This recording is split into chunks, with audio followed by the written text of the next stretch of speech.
Crawl space, I'm Kim Kral. Crawl space, I'm invading your space. Crawl space, I'm Kim Kral. Hey, it's Kim Kral. This is Kral Space. I am invading your space. That's the song. I recorded that song and then now it's in my head sometimes. Is that sad to have your own theme song that you yelled into your phone be in your head sometimes? It's a little catchy, right? I had a few people comment that they liked it. I don't know. I'm probably going to keep it. Well, if you got this far, you've already heard it. So, hi, I'm Kim Kral, and I am reporting to you, not live, from my closet. Oh man, I don't know, guys. My energy is all over the place. I feel like right now, like all the not all, but most of the bars in California just closed.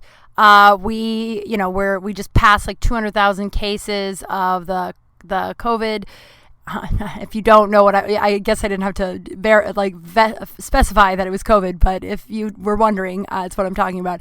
It's so funny, like at the beginning of the pandemic, like when I started this podcast, I was like super productive, working out every day, started a show. I got halfway done writing a book. I was reading I was reading books. I was cleaning. I was decorating my apartment. Like I was just like, oh, I'll just like use this time to level up in my life. And it was cool and it was exciting. And then, June hit and George Floyd and Black Lives Matter, the movement happened. And I don't know, I just like was so which is a good thing to be preoccupied with, but just like, diving in and like learning about just like the racism in our country and the systemic racism and watching documentaries, signing petitions, protesting, like all that stuff.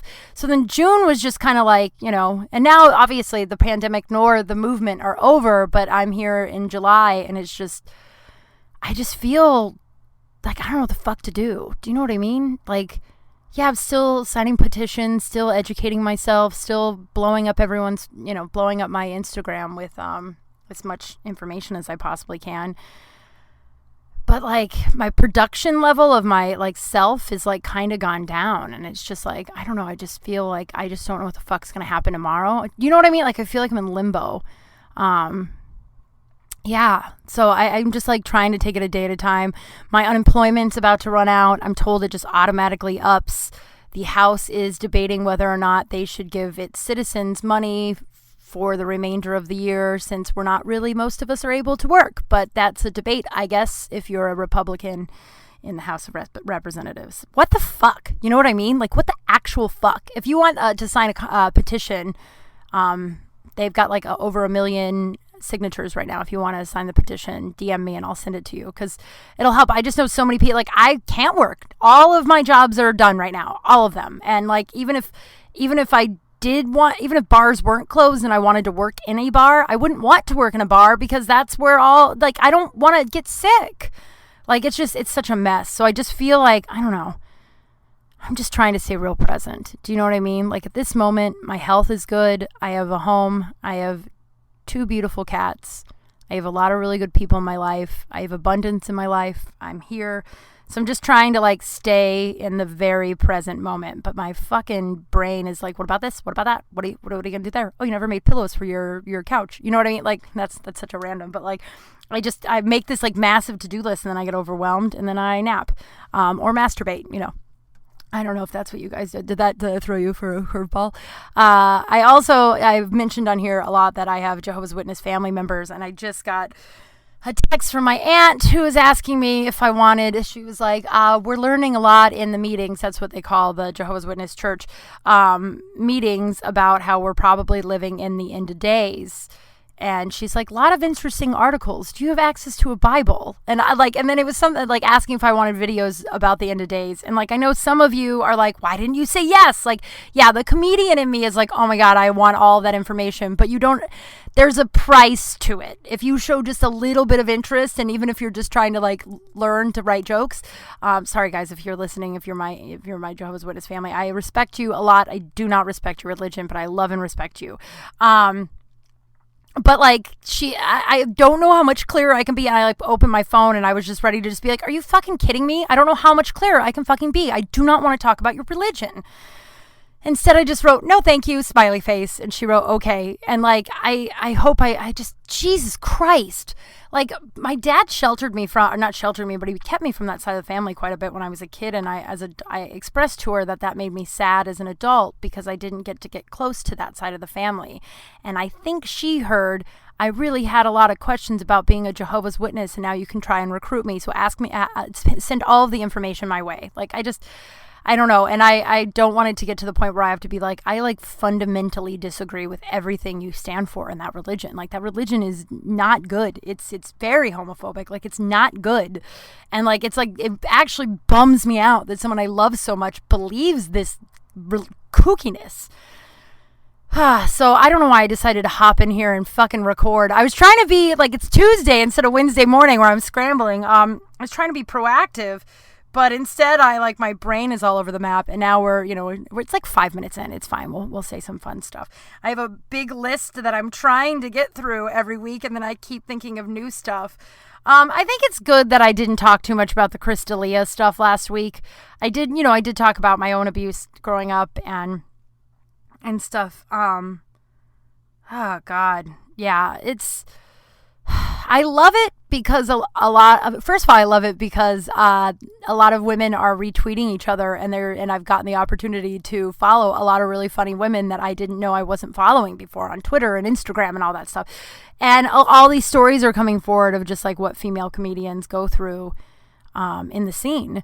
Like, the last show I performed on before the pandemic, it was the first time I performed, and I'm not going to say the venue or the guy. And I know a lot of people are like, well, why would, like, that's what the problem is. Like, if I say something about the venue or the guy, then I won't get to work at that venue anymore, but the guy in the venue will get to keep doing this. Do you know what I mean? Like, I'll suffer if I stand up, which, I don't know. It sucks. And I applaud all the women that are brave enough to. I guess I am not at this moment. But I was performing at the first time at this venue, and the booker... no one did well. It was like right before the world was about to end. So there was like 6 people in the audience, and all of us had like, one girl had like gloves and was sanitizing everything. Like, it was not a good show, and it was mostly because literally 2 days later, all of California shut down, and then followed by the rest of the country. But so I did my best. It wasn't a great set, but it didn't. So I went up to the booker afterwards, and I just like thanked him for the set. And I was like, I'd love to come back, I like, whatever. Oh my God, those motorcycles are so fucking loud. It's so unnecessary. I heard not loud motorcycles. So I feel like it's the rider who's like revving. I don't know much about motorcycles, so all that could have been made up. But I went up and, just like normal, like, thank you for the time, like, rough crowd, right? Because he didn't have a great set. No one had a great set. It was just like, rough time, huh? And he goes, yeah, I'll have you back. It was great. I was in the back just like masturbating the whole time to your set. It was so hot. Like, something like that. And like, that's like a tiny example of the shit that we have to deal. Like, and I was just like, oh, okay. Like, it's just like, Jesus Christ, man. Are you fucking kidding me? A couple years ago, I was at Big Fire, which is a festival. It is no more, but a festival that was a festival in the Desert Comedy Festival. And I was on it. And I went over to a group of guy comedians that had their own, campsite. And I went over to say hi to them. And one of the comedians went to hug me, who is a friend. And we went to hug, and he stuck both of his hands up my shorts, cupped my entire ass, and picked me up. And I like pushed him away and was like, what the fuck? And he was like, you're fine. And I was like, are you fucking kidding? That guy just grabbed me. And all these guys that are comedians that are my friends and his, they told me I was being sensitive and that it was fine, that he was just drunk. So like, that's like a little, like, and then I went back to my camp, told my camp people, and they were all drunk, and they were like, you're being sensitive. Like, that's just what you're told when you speak about. I did later talk to that guy. He apologized, but like, it's just like, I'm like, yeah, we don't hug anymore, man. Like, you and I aren't huggers anymore. We're just not going to do that. Cause it's so like, so the D'Elia stuff, the good thing about that is that it is bringing a lot of other issues to light. And I don't know, listening to all the stories and seeing how, and knowing my own stories, I'm like, I say we burn it down, salt the earth, and start the fuck over. Like, burn it fucking down. Are you kidding me? Like, there's guys that are laughing about, like, I can't. I don't. But people were asking how I felt about the whole thing. And Dalia, I've met him a couple of times. It's always super awkward. And then I think I said this last episode, I gotta start re-listening to the episodes because I don't want to retell stories. Not that it matters, but I got 3 dick pics on Instagram yesterday, unsolicited. And when I reported it, Instagram basically told me to ignore it and hopefully it goes away. We'll just block them for you, and that's that.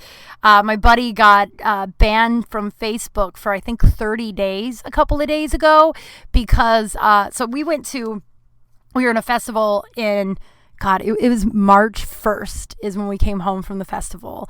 And this was, March of 2020. This is the last, 2020 hurrah for me personally anyway. And, that feels like it's 17 years ago.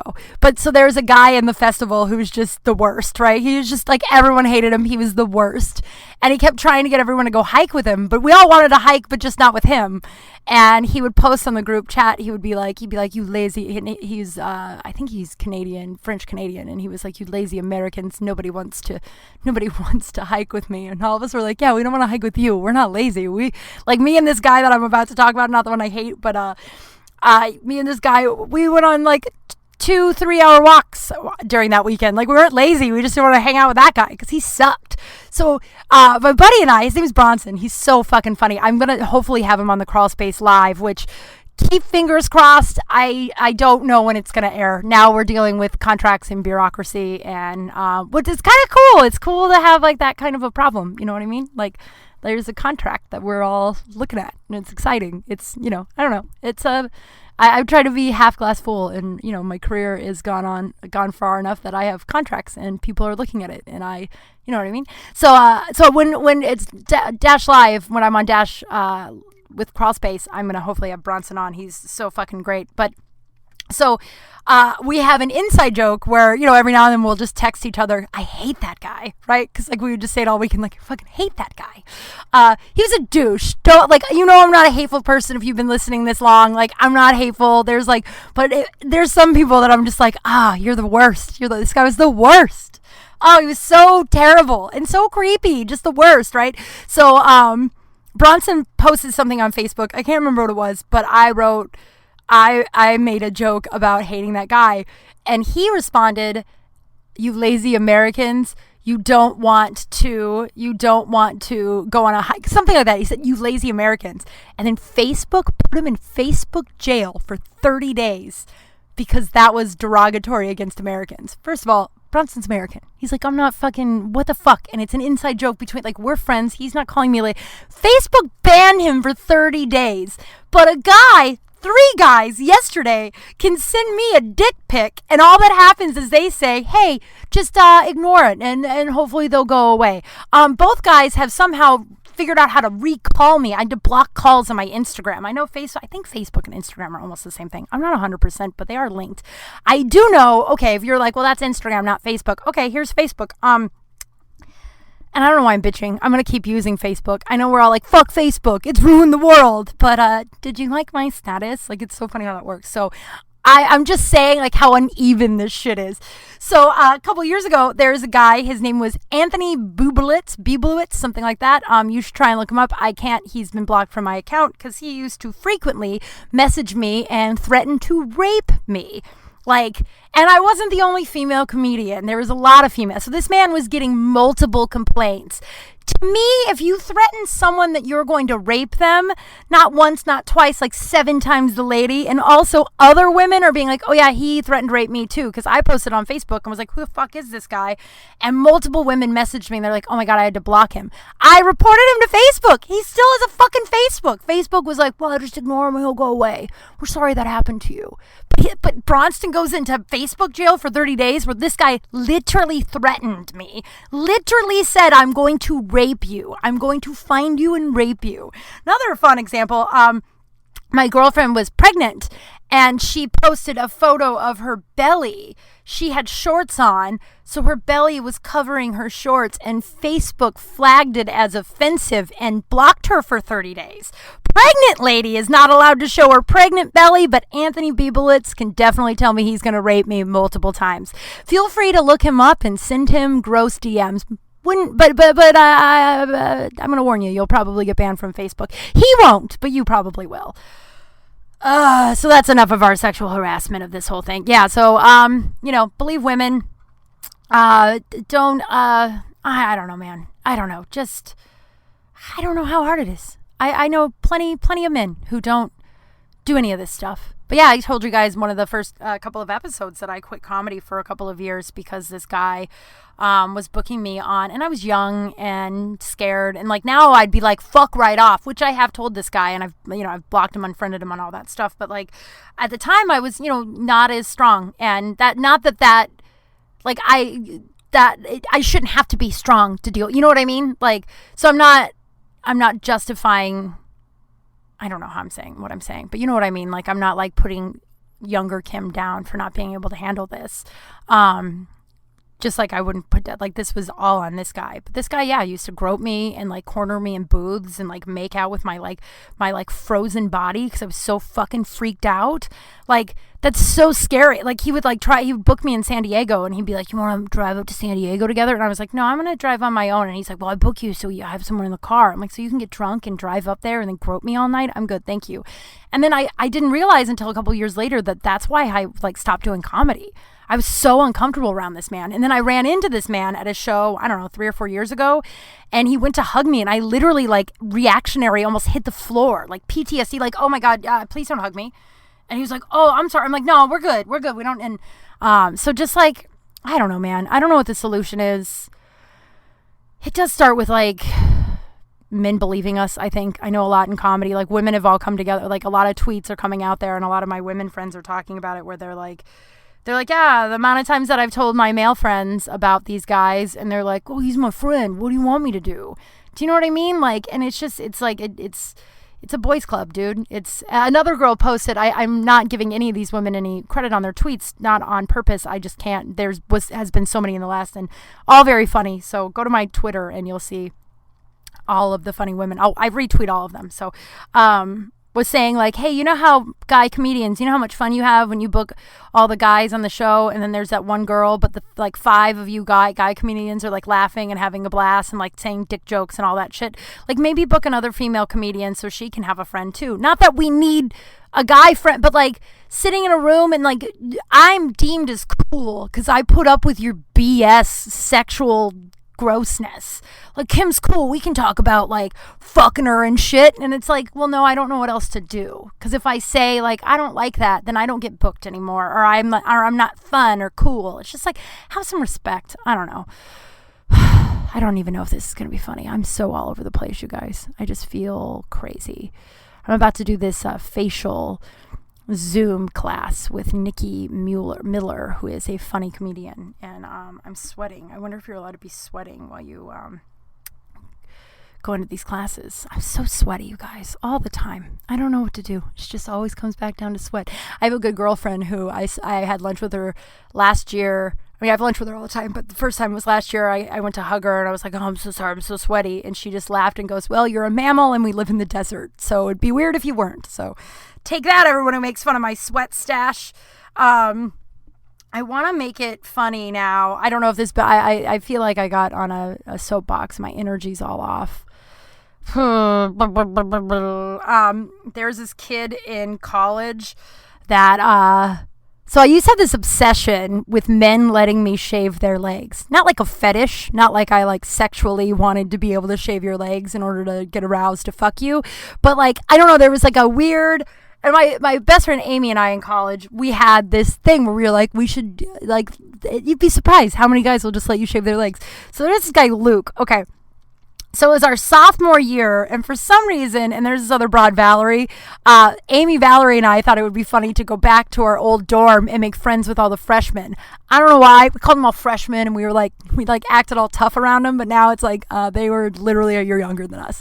But there's these 3 dudes that lived on our floor, our old floor, in like this big room that was actually just like a lounge for us the previous year because there was not enough, or there wasn't that many students, whatever. So this kid Luke, we asked him if we could shave his legs, and he said yes. And then we shaved his legs, and then then he got done, and I'll just never forget it. I don't know if this is, I'll never forget it. He got out of the bathtub, like, and we, like, his legs were fucking hairy, dude. So we were like, Amy did most of the work, which I'm really, I'm impressed by, because she really got in there. She really got those legs fucking smooth. And then he gets up, and we all, like, we're like the three, like, cute girls that asked to shave his legs, and he's all excited. He stands up, and then we're all really we're like, oh. I think he was the first one to say yes. Because we were like, oh, we thought that would look better. You look stupid. Like, I think we said something mean like that. And I'll just never forget that poor kid's, like, face. Like, he just, like, looked down, like, and then we used to donate our plasma. Oh, yeah, why I want to talk about this, because I have a bunch of people who are asking about the COVID test I took a couple weeks ago, and then the donating of blood. So this reminded me of donating plasma. So I'll tell you all about the COVID test and stuff. But we used to donate our plasma in college for beer money. I can't remember. I think you could do it like twice a week, and you got like $25 each time. So it was like $200 a month, and we would buy beer. I also bought some Barbies, which, if you know me, that's on brand. That's on brand. I bought some Barbies, and but yeah, we donated our plasma. So we would recruit people, because if you would get people to come, this is so weird. It was a college town. That's what we all did. Like, we all went to this place. I remember I almost wasn't going to be able to because my veins are too small. And then all my friends were going to be able to. And I was like, fuck, how am I going to get? And I also had like a job too. So like, and my dad was like sending me money, but like I wanted to be a part of the donating plasma club. I still have like needle scars on my, what is the other side of your elbow called? Opposite elbow. I don't know. You know what I mean? There's still little marks. Not like track marks. They could be. They're not track marks. Wow. But we would recruit people to come do it. And then if you got a person to do it and then they donated like 3 times, you got like $10 or something like that, right? So we got Luke, who we shaved his legs, to come. And so we're driving, and Luke is like, I'm terrified of needles. This poor kid. I think I had a crush on him. I think he had a crush on me, but I think I've already told you that like I was too weird and awkward back in those days. I'm still weird and awkward, but now I know I'm cute. But back then I just couldn't fathom that an attractive male would find me attractive, right? But I think we had a little crush on each other. And so he was like, I'm afraid of needles. Oh man, I'm going to hell. I was like, well, I'll be there the whole time. So like, we'll just sit next to each other. And then when the needle goes in, I'll talk to you. It really doesn't hurt. You just don't have to look at the needle. I forgot though, they don't always bring us in together, especially if it's your first time. So he like had a whole thing he had to do before. So we drove my car. I had this big, beautiful Pontiac Bonneville. It was big and white. And all my pothead friends called it the weed smoking car, because it was just like a big red couch in the back. I didn't smoke weed, but people who did like to sit in it. I don't think I ever let anybody smoke weed in it. Doesn't matter. My mom bought that car. Sidebar. My mom bought that car before I moved to Los Angeles, not because she wanted it, but because she's a pack rat, and she was worried about me getting rid of my first car ever. Who knows where that, I mean, that my mom, as I've shared, is off the grid now, so she's probably already pawned that car for drug money. That's mean. She probably hasn't. Actually, who knows? Honestly, I have no idea. And I probably will never know. But so I'd driven that day, and like Luke went in first, right? Like, so Luke goes in first, and he whatever, and then we're going in like, I'm going to say like a half hour later or whatever. So we go in, and there's like all these EMTs that are like walking back there. And we're like, oh my God, what happened? And we walk back there, and Luke is surrounded by EMTs, and like and he had passed out. Like, he's scared of needles, and I promised him I would be there, and he passed out. And so he was like, I don't think I'm going to be able to donate. And he was super weird and super embarrassed. And we were like, all right, well, we'll be done in like 20 minutes. And then do you just want to wait out in the car? Do you want to sit here and talk to us or whatever? Right. Like, we drove. And he's like, I was wondering if maybe I could take your car back to campus, and then I'll just bring it right back. I forgot something. We're like, Luke, we're literally going to be 20 minutes. And he's like, just please let me go back to campus. And we were like, it was like an argument. And then he like was so adamant. It was like, fine, here's my keys. Just come back though and get us.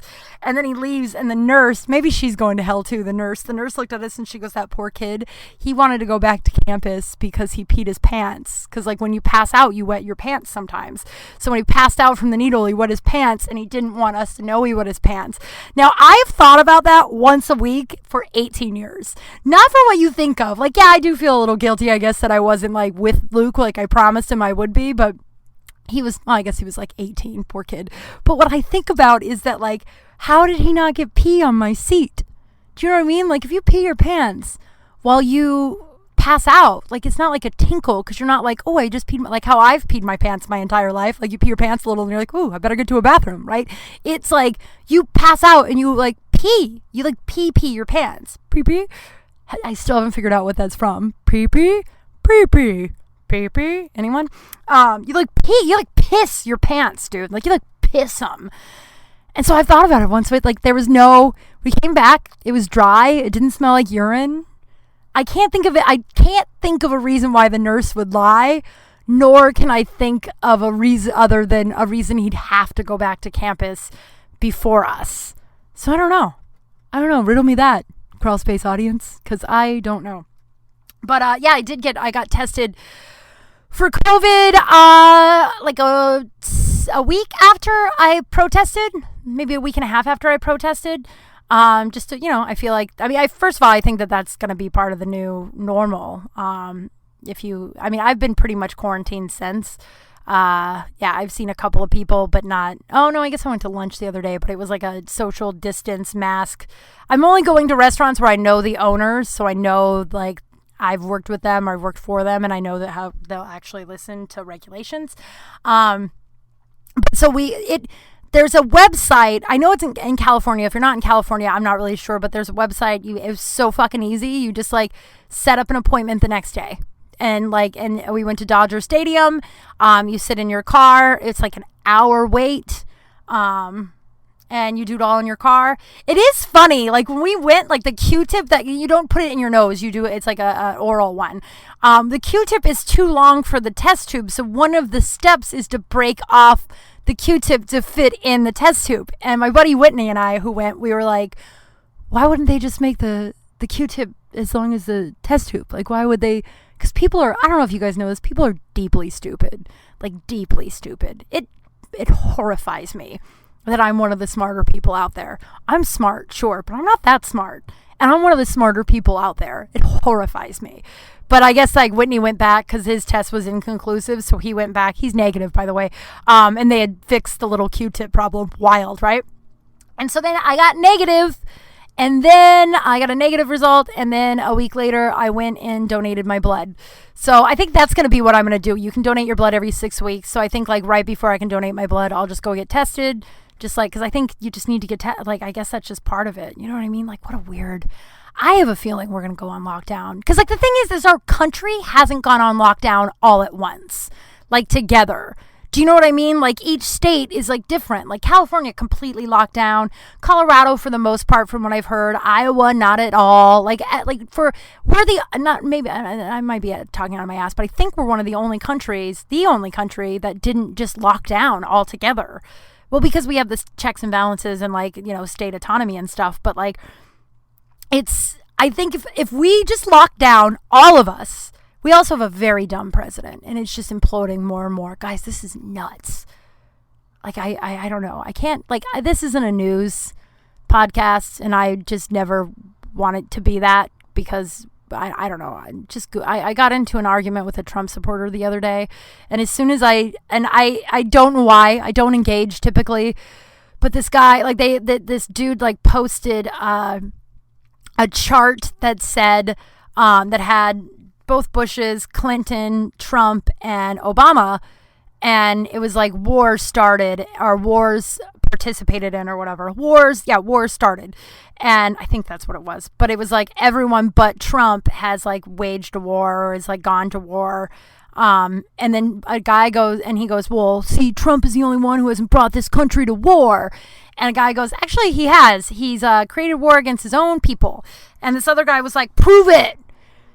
And I was just like, dude, crack a book. Do you know what I mean? Like open up Google and write, Trump wages war on own citizens. And I promise you, hundreds of articles and hundreds of different sources. So if you don't trust CNN or you don't trust Fox or you don't trust whatever the fuck, I promise you there will be multiple resources. There will be multiple articles that will tell you just that. I was like, you sound like a fucking idiot. Like being like, do the homework for me. Open Google. Like we have a whole encyclopedia right in our fucking pockets. You know what I mean? And instead you use this time to argue with strangers on Facebook. One could argue that that's what I just did.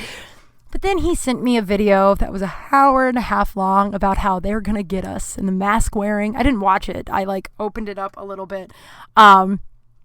Something just happened. I opened it up, saw it was an hour and a half, watched like 3 minutes, and was like, this is what I get for engaging with these people. Oh man, wild. So yeah, get tested. We covered shaving that kid's legs, get tested, sexual harassment in the comedy community. Actually, there's so much to do. Oh, it made me think of that a story I wanted to tell, a fun story. Bill Burr is my favorite. Fuck, I love him.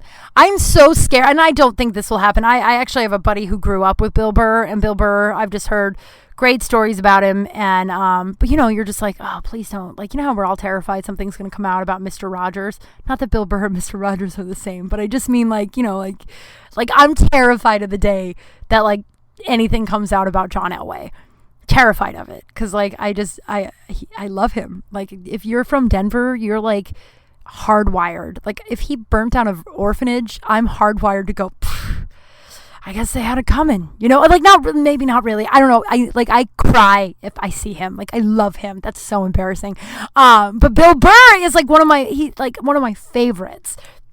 And so, I'm going to say, 3 years ago. Yeah, it was 3.5 years ago. No, 3 years ago. It was May 25th. 2017.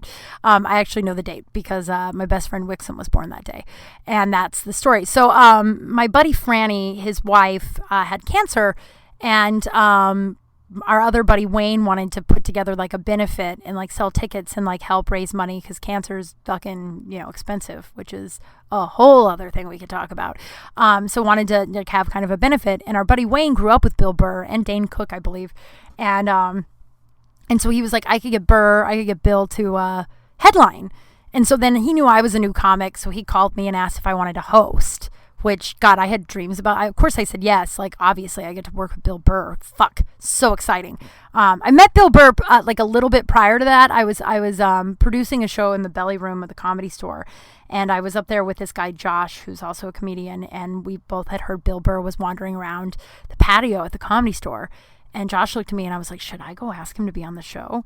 And Josh was like, what do you have to fucking lose? Just go ask him. And it was so, I went down and I walked up to him and he stopped his conversation and I was like, hi, I'm Kim Kral. And he's like, really nice to meet you. And I was like, I'm producing a show up in the belly room. And he goes, say no more. I'll be up there in 20 minutes. And I was like, it's so awesome. Thank you. And then I had to take it one step further. Why do I do this? Why can't I just not be uncomfortable and weird? Why?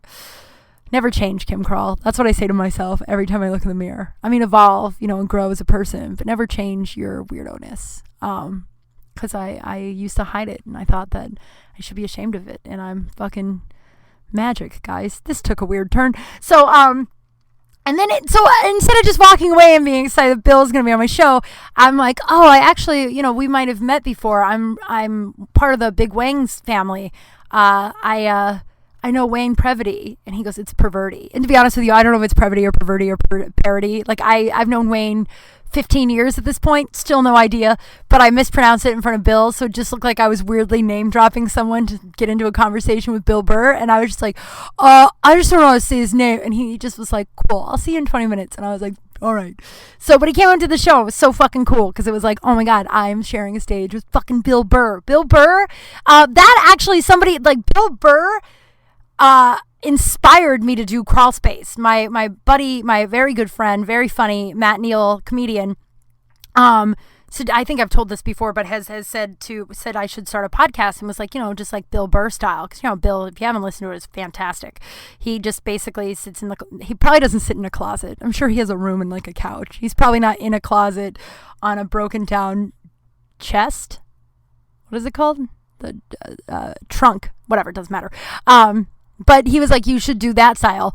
And so, like, Bill Burr is one of my heroes, right? So to share a stage with him was amazing. And then cut to a couple years later when Wayne asked me to host this show. Oh my God. I was so fucking terrified. I hadn't hosted much at that point, and there was a bunch of factors that came in. Like, one, it was, I've mentioned I worked at Big Wang's for like 10 years, and there's like a whole Big Wang's crew, like it's like a family. Like, we're all like, it's like a weird sorority family kind of thing, right? So it's like, I just started comedy. I knew that literally every person I had ever worked with was going to be in that room. And then also my favorite comedian was going to be headlining. The nightmares upon nightmares. I had a nightmare one night that they decided to move it because it was at the El Cid. I had a nightmare one night that they decided to move it from the El Cid to the mall. And I walked into the mall and it was packed, but no one was there to see anybody. That we were just like kind of doing like an ambush show. If you've ever been in a restaurant where they just start doing comedy, that's what it feels like. And we're by the escalator and everyone was a redhead. Everybody. I think that just has to do with like Bill Burr was a redhead. I don't know. He is still probably. I think he's bald now. I don't know. Wow, now I'm thinking about what Bill Burr's head looks like. Wow. So everyone's a redhead, and I'm trying to host, but I don't have a voice. Like, I have the microphone, and every time I go to open my mouth, nothing comes out. Nothing. And like, everyone's staring at me. Bill's staring at me. Wayne's staring at me. All the comics are like, what the fuck are you doing? And I just can't. And then I'm like slowly backing away from the crowd until finally like Wayne takes away the microphone. It's just like, Kim Kral, and then takes over the show. And I just like failed. And then I just had the regular bombing dreams, where you just bomb and there's nothing you can do. It's like restaurant dreams, but except for it's your dream and you're bombing in front of Bill Burr.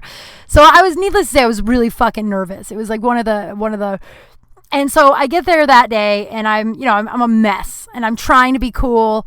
I'm trying to be cool. And then my best friend, why I know the date is because my best friend Katie and Dave, they had their baby that day, which I know I had the 25th in the pool, and like our friends, we still like, they're like, we don't think you did. I'm like, I 100% know we did because I guessed the 25th because I was like that I was like the 25th because I have a feeling Katie's not going to be able to make the Bill Burr show.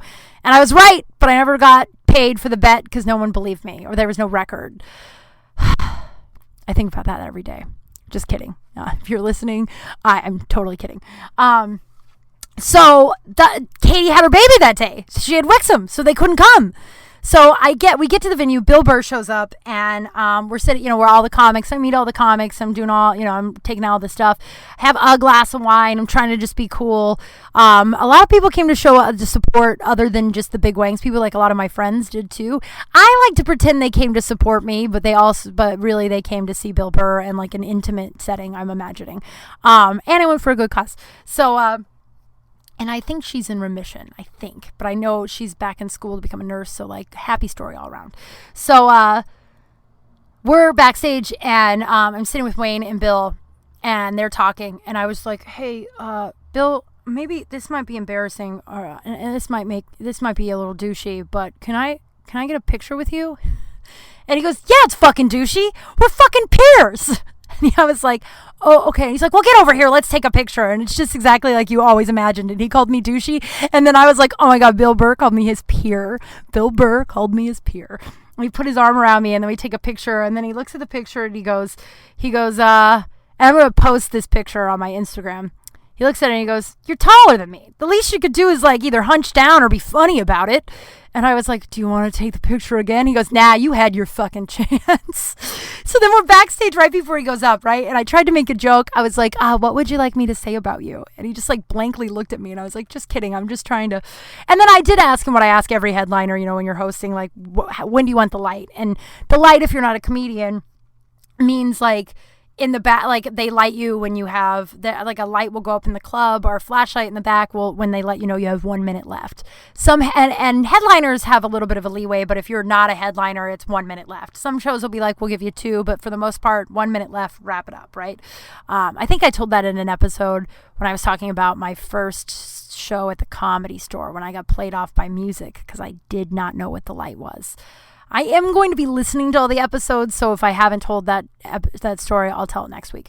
Okay, so I was like, but I do ask all headliners, like, when do you want the light, or do you want the light? Like, I know, some are just like, oh, once I get to like 30 minutes, just give me the light so I kind of know where I'm at. Like, I think Bill was doing like an hour, maybe 45. I don't know how no, that was the thing. Cause I was like, when do you want the light? And he goes, nah, I don't need a light. I'm just going to give him a good show.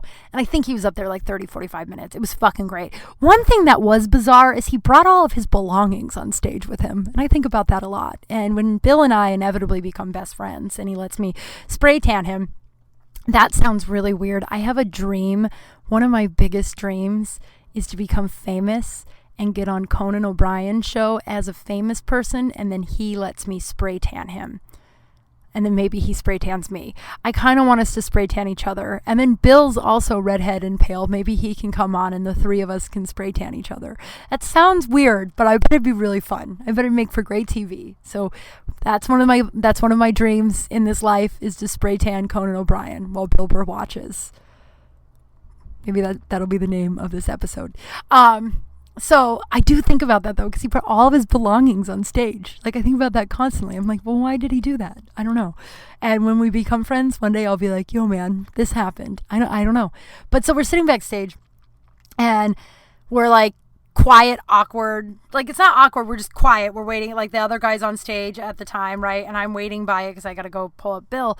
And there's this like little thing on the ground. I don't know. It was like a bump in the ground that was like glued. And Bill touches it with his foot. Bill, like, we're old pals, touches it with his foot. And I think that's going to be the name of this podcast episode. I don't know. I always try to come up with it. Like, I always try to name it after something I've said in here. But so he touches it and it doesn't move. And he goes, I think, I'm glad I saw that. I don't want to trip on that. And I was like, yeah, me either. And he goes, yeah. And then we sat there in silence for a little while longer. Like, and I was like, oh my God, I'm having small talk with Bill Burr. And he called me his peer. And then I go, oh, my best friend was supposed to be here today. But she had her baby. So they just had their baby. So I show him a picture of Katie, Dave, and newborn Wixom. And Bill leans over and looks at it. And then looks at me and goes, I don't give a fuck. I don't know these people. And I was like, oh my God, this is everything I dreamed it to be. Oh, it was so wonderful. And he was so great. And then one of the owners of Big Wangs was a little drunk and kind of cornered Bill and was trying to talk to him, and but drunk people do to comedians, was trying to tell him jokes and stuff. And they wanted all the comedians to the stage, including me and Bill Burr, to take a photo. And I was like, hey, Bill, they want us to come to the stage. And he goes, oh, thank you. And then I saved him and we went up there together, and it was just a highlight of my career. The set, you're probably wondering how I did. Not great at all. Not great, like all right for where I was at the time, if that makes sense. Like, I was like 3 years in, and yeah, 3.5 years in, whatever. I was a fucking baby. I'm still a baby in comedy, but I was a real baby then. And also, like, so I was green. I wasn't really hosting much, and I was really, really nervous, and which kind of sucks because a lot of the people that came and saw me then have not seen me since, and just are like, I mean, but that's just how it goes if you're a comedian and you're new. People judge you for your very first whatever. But so it was all right. Like, it was I was much more like, if I did it over now, it would be much better. I'm funnier now, which is good, which is a good thing. It means that I've evolved. But man, Bill Burr called me a douchebag, and it was magic. It was fucking magic. I love him so much. He's just so, I don't know. Oh God, guys, DMs. I already told you a little bit about, I'm getting dick pics in the DMs. My Instagram following's going up a little bit, and that's exciting, but with that always comes with creepy dudes. I haven't gotten a lot of dick pics before this on Instagram. But normally I just get some guy asking for pictures of my feet. And then he asks if he can pay me for him. And then I try to figure out a payment plan. Like one guy, I was like, yeah, I'll give you 5 pictures of my feet if you give me $100. And he was like, what? And then he started asking for the feet to be doing like specific things, like nothing sexual, but he wanted like videos of the feet. And I was just like, it's not worth $100. And then he blocked me or something like that. I can't remember, but like I'm not opposed to it. Like if you want to pay me for pictures of my feet, you can just Google that shit. So it's very weird. But like, so I've gotten weird requests, but a lot of dick pic DMs. Again, Instagram just goes, just block them, ignore them. Maybe they'll go away. We're not going to stop the threat. We're going to just tell you to block them. So crazy. That's so crazy. I think sending a dick pic is a form of sexual harassment. And I think that if you do that on one of those sites, you lose the rights to use that. Do you know what I mean? You threaten to rape a girl, you don't get to use Instagram or Facebook anymore. Like, I just feel like, why is there just not like a hard line in the sand? Call me crazy. We won't go back to that. But so I've been getting DMs. So I get DMs a lot from people I went to high school with, like men I went to high school with. Oh God, I wonder if they're listening to this. If you DM me and you just tell me that you like the show and you've stayed normal, I'm not talking to you. Like a few people I went to high school with have like text messaged me and been like, oh my God, I love the show. I'm going to share it with my friends. Like, you guys keep doing that. It means the world to me. I love it. The guy that messages me, 2 years ago, he messaged me in the middle of the night, asking me if he could take me to dinner when I come home, and then said, pick your poison, baby. I promise it won't get weird. Wink, wink. Some shit like that. And I was just like, what the fuck? And I didn't respond. Also, I haven't seen or spoken to this guy since maybe junior high. Like, and you're like, why are you friends with him on Facebook? Because when Facebook first started, you became friends with literally everybody who requested your friendship. I'm slowly weeding people out, but it's real time consuming. So, and I just ignored it. And then the next day he texted me at like a regular hour. And I was like, oh my God, friend, I'm so sorry. My ex-girlfriend came over and I left my phone open and she DM'd you herself and acted like she was me and was trying to trap me to see if I liked you or not. That's a lie. We've all lied about things like that. One time I prank called my ex-boyfriend, who is my current boyfriend at the time, at his office because he wasn't responding to me, and I wanted to see if he would answer that phone and if he was just ignoring me. I'm not proud of this. I was like 24 years old. Sorry, Chris Thornton, you're out there. Oh God, my cat's starting. Always like crying. Baby, I'll come out in a little bit. Or he's puking. He makes kind of the similar noises when right before he pukes, he cries a little bit. It's so sad. It's really cute though. Not the puking part. That's a full-blown nightmare. But, what was I saying? It's a guy. Oh yeah, I prank called and then I forgot that caller ID existed. I didn't forget it existed. This is like 10 years ago, right? 12 years ago. And it's not that I forgot it existed. I just didn't block the call. I don't know. I wasn't thinking.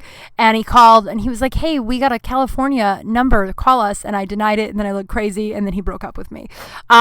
He broke up with me for a billion reasons. And that was and then he tried to get back together with me. It wasn't because I was prank calling his office. But the point of that is we've all told really outlandish, stupid lies. And him blaming an ex-girlfriend, DMing me that, and like I would believe it if I never heard from him again. But several times over the next few years, always at like midnight, and then the other, like a week ago, he texted me and he was just like, and I don't respond, right? A week ago, he texted me at like midnight and was like, hi friend, I have a question for you. And I didn't respond because it's like, we don't know each other. Don't DM me at fucking midnight, you psychopath. Like if you had a, like, he was like, I promise it's not weird, ... Why does he have to have, like, if you have to keep telling someone, I promise I'm not being creepy. I mean, I say that a lot, but when I say I promise I'm not being creepy, I'm 100% being creepy, right? Like that's just the way of me trying to be like, please don't be creeped out because I know I'm being creepy. So he's like, I promise it's not weird. And then he's like, what did he say? He's like, just a few moments of your time, if you please. Like, and how he talks too is so fucking weird. I should just delete this guy. I haven't yet. And then the next day at like a regular hour, I text him and said, what's up, man? And he goes, hey, sorry, I just wanted to ask you some questions about comedy. I was wondering if we could talk on the phone. And I was like, no. I barely talk on the phone with people that I love. You know what I mean? I'm not talking on the phone with some weirdo from my high school that messages me at midnight. Hey friend, pick your poison. Jesus Christ. But yeah, there was another guy, Kyle. Kyle's a terrible name. No offense if your name is Kyle, but Kyle. It is really mean. Sorry. It's like Chad. I know so many Chads. God love you, but Chad. Kyle DMs me and he's like, I don't remember you from my high school. And then he's proceeded to propose to me, I'm going to say every 6 months for the better part of 5 years. Just like, hey, just thinking about you. If you moved to Denver, I would marry you tomorrow. How crazy is that? Like, that's, I don't know, just DMs from, maybe we'll, oh man, I'm the poop scoop. I'm almost done here, and I forgot, speaking of DMs, I got a poop scoop. Someone DM'd me a poop scoop. And I haven't read it out loud yet. It's very long. I won't tell you his name. He asked to be anonymous. I went to college with him. It's very long. So hopefully we have enough time because I have to get out of here. I'm also sweating fucking bullets, dude. Jesus, so many. Oh, man. Oh, okay. Sorry. All right, here we go. You ready? Here's the poop scoop. We have about 10 minutes left. Oh, man. Okay, here we go. You ready?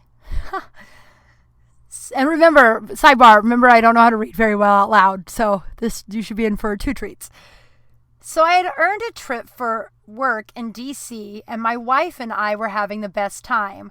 Went out the night before, all expenses paid, open bar. I drank way more gin and tonics than I can even count.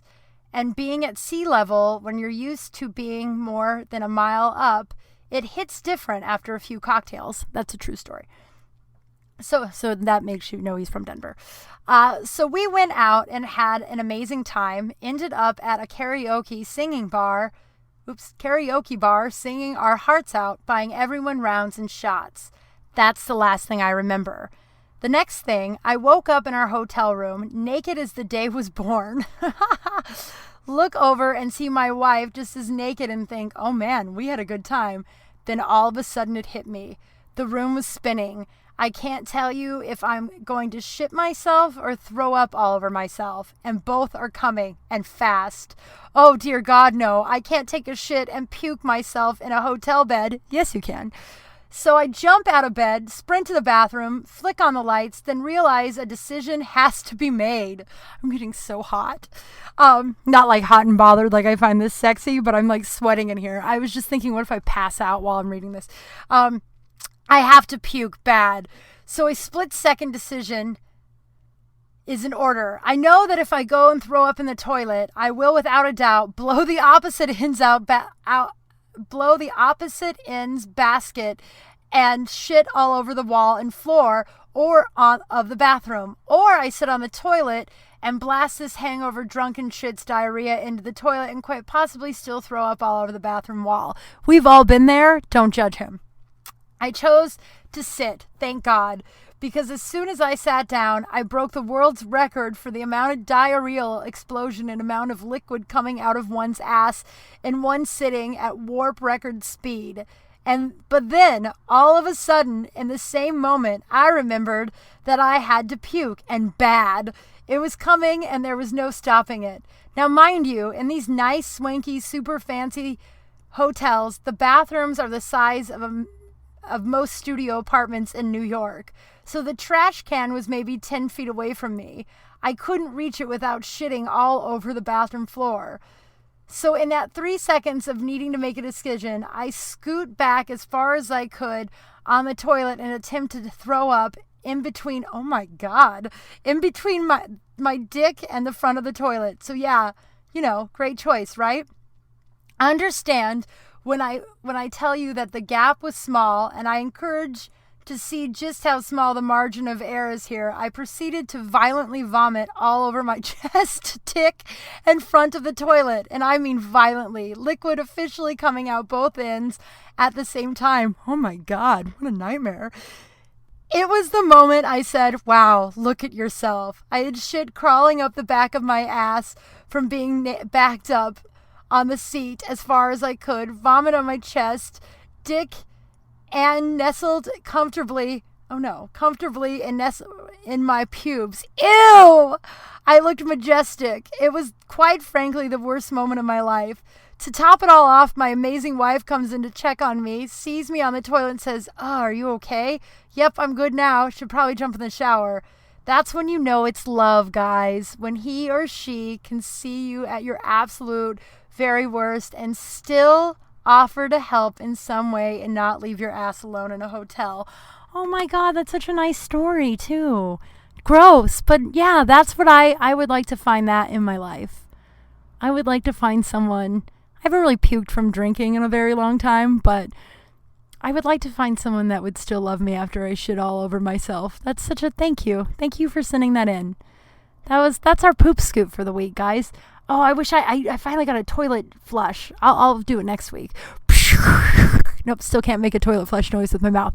That was a poop scoop, and this is Kral's Face. Let's end it. I forgot to end it last week with I'm One Lucky Broad.